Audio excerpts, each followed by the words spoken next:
Remember this music? You're too young. Sweating in the basements of Queens, the crew cuts, the back seats with plastic seat covers in the wintertime in Alley Pond Park. It's 10 degrees outside, but nothing can stop a teenager in love. Welcome to the Savage Nation. Yeah, well, we got a great show for you today. It's about a missing plane, a missing president, the missing media, missing parents, missing preachers, and about don't tell, do ask. Welcome to the program. The phone number is 855-407-282. I guess I could go to open mic because all of you want to talk about your theories on where the plane went.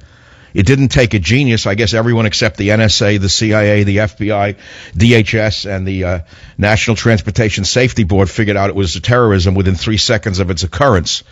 They're still deciding when they're going to fly to Malaysia to investigate the missing plane. But the average person can use common sense and figure it out. Let's see. Let's put the pieces together. Plane disappears off the screen. Plane has flown out of a largely Muslim nation that's been intimately involved, inadvertently perhaps, maybe not so, in terrorism acts in the sky before. And they still can't figure it out. Meanwhile, they're quick to tell us that the two people who used stolen passports were not Asian in appearance. But then you have to read all the way down in the article to read that one of them is African in appearance. Well, what does that mean? Well, unto itself, nothing.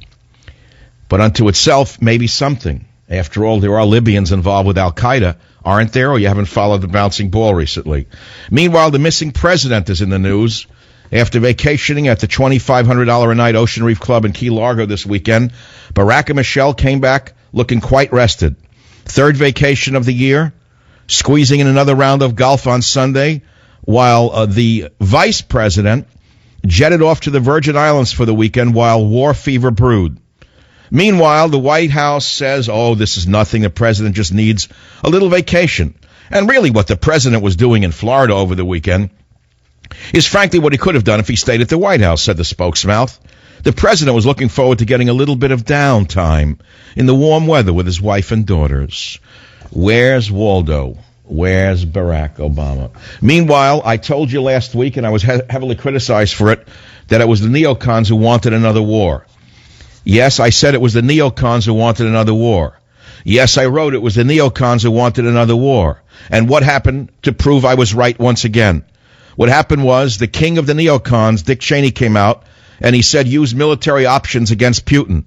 Who was right, me or my fake conservative detractors? Listen to clip one. Dick Cheney says I use worry military when we begin options. to address a crisis by the first thing we do is take options off the table. I don't think the administration should do that. In the sense saying that no military. He seems to operate that way most of the time. There are military options that don't involve putting troops on the ground in Crimea.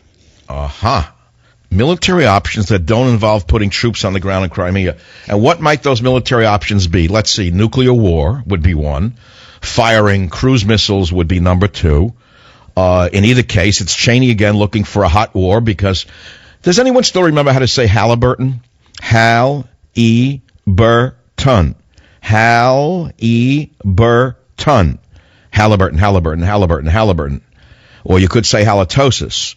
Or you could say halibut.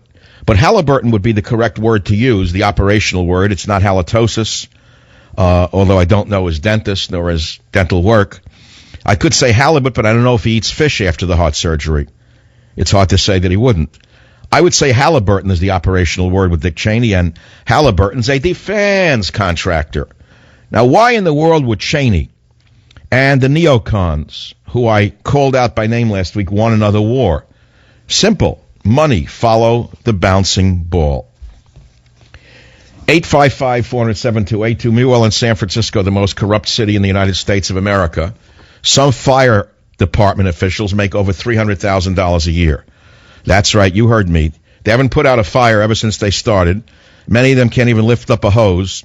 But the San Francisco's best paid worker in 2013 was Fire Department Battalion Chief Samson Lai, who made $347,000